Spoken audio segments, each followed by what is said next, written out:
Ladies and gentlemen, we're here for the ProSlamWorld up close. Our first guest, none other than Larenz Dean. What's going on? Not much, Larenz. All right. Being that this is our first episode of Up Close, got a quick question for you.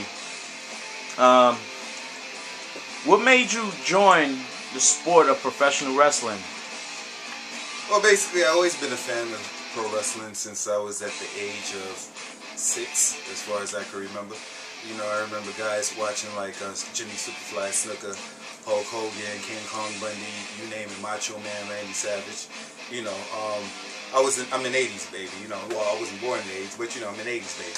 So, fact of the matter is, I grew up watching wrestling all my life. You know. Okay. Are you have you been training in wrestling? I haven't really seen any matches. I'm just hearing about you now.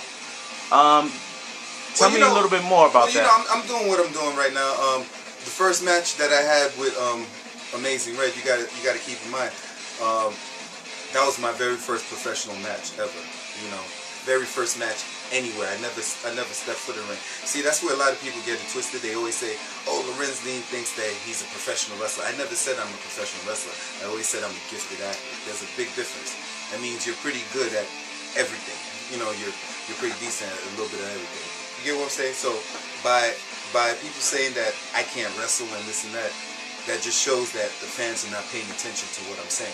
You know, they're just going by a certain perception that's out there, and it's like, oh God, he doesn't fit the script. So it's like, whatever. Now, you mentioned that you're a gifted athlete. Yeah. Elaborate on that. Well, you know, I've dabbled in a couple of things, boxing, basketball. You know, I've done my fair share in sports. You know what I'm saying? So therefore, when I say I'm a gifted athlete, I could excel at pretty much anything. Any position that you put me in, I could pretty much do real well, real well. Okay, going back to the topic with Red, your first match with him, you actually didn't beat him. Yeah, you actually had some guys, you know, give you some assistance with that. All right, you gotta remember something. First of all, like I said before, that was my first match. I never even stepped foot in a wrestling ring. I never even backyard wrestled. You know. So that just goes to prove the expectations that they have of Larenz Dean, just putting me in there with just a professional. I mean, yeah, I did call Amazing Red out. That is true. Because I know I'm a gifted athlete, and I know I can stand in there toe-to-toe. I'm not really impressed with a guy like Amazing Red, to tell you the truth. I don't know what's the big deal about it. You know, and mind you, that was my very first match. Now what you're going to do, that was at a rookie. Now, I've been training. I've been doing what I have to do to prepare for the rematch with Red.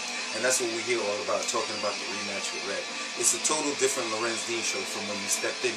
A total different Larenz Dean from when you stepped in there the last time. You get what I'm saying? Total different.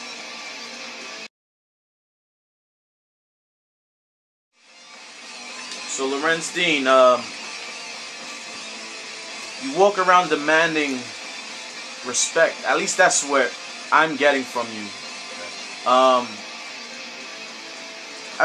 From talk show host to professional wrestling, it's not an even way right now. That's a huge jump to go from. Well, I'll tell you something right now. A lot of people say I don't even belong in the ring, but obviously I must be doing something right. If you check out the first Pro Slam show, you could tell, like, the attendance record, because like you see, Pro Slam, a lot of people don't know, Pro Slam does things a little bit differently from every other indie company.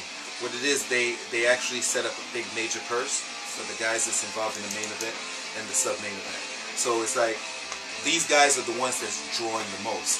Now, if I didn't belong inside that ring, apparently I drew quite a few people. Whether they love me or they hate me, I drew quite a few people to come see me in the ring in action. You see, I'm not just a regular talk show host. I'm a man that backs up my words. You know, how it's done, that's my business. But you know, it's just a matter of me getting my victories and moving on to the next challenge. Well, speaking about drawing, wouldn't you feel a bigger match, being that Larenz Dean is not, you know, a household name? Larenz Dean is a household name. Numbers don't lie. As you see, my first episode with the Larenz Dean show, it had Joel Maxipad, yes, and Amazing Red, that bum from the House of Glory, yeah, the head leaders of all the bums.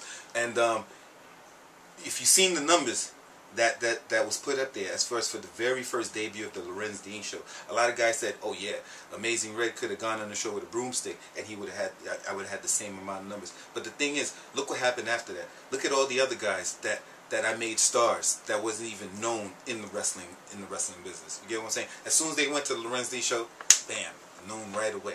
Look at the numbers. So people can't say that, you know, it took Amazing Red to make me. Actually, you could say I made Amazing Red. Well, Amazing Red, he's been all over the world. Japan, yeah. TNA. Yeah. But guess what? He's been put in a certain position in all these little companies right now. But ever since he's gone up against a guy like me, Larenz Dean, they've given him that much more opportunity as far as in the indies and in the bigger spots as far as major companies on TV. You know, they totally took his positioning and put him elsewhere, put him like in the upper tier. Ever since, and if you notice, ever since the Larenz Dean show, stuff has transformed. You could say everything I touch turns to gold. But do I get any credit for it? No, not whatsoever. Everybody has all these things to say, oh, Larenz Dean can't wrestle. Larenz Dean don't belong here. Please. Well, to be honest, we never seen you perform besides the first match you had with Amazing Red, which the skills weren't really there. Was it ring rust, being that you are a superb athlete? What is it? Well, okay, first of all, the thing is, I am a great athlete, you know. As far as ring rust, you have to remember that was my very first professional match ever. I never said that I was a great wrestler, like I said before. I said I'm a tremendous athlete. And what you're about to see is a testament to my athleticism when I meet Amazing Red once again December 17th. You'll be able to see that because I've been in training mode. I've been taking this even a whole lot more seriously than I was before in our first match. You know, I know what I'm dealing with. Not much, but I still know what I'm dealing with. So let's say, Larenz, you do happen to make it past the Amazing Red. There is word that Jay Lethal called you out. Can you please elaborate on that? The fact is that Amazing Red, you know, Amazing Red right now, December 17th, Amazing Red is going to face a total different Larenz Dean, you know, totally different from what he met the first time when we stepped in the ring. And it's going to be something real special because I guarantee you Amazing Red is not going to be the same wrestler again. Guarantee you, you know.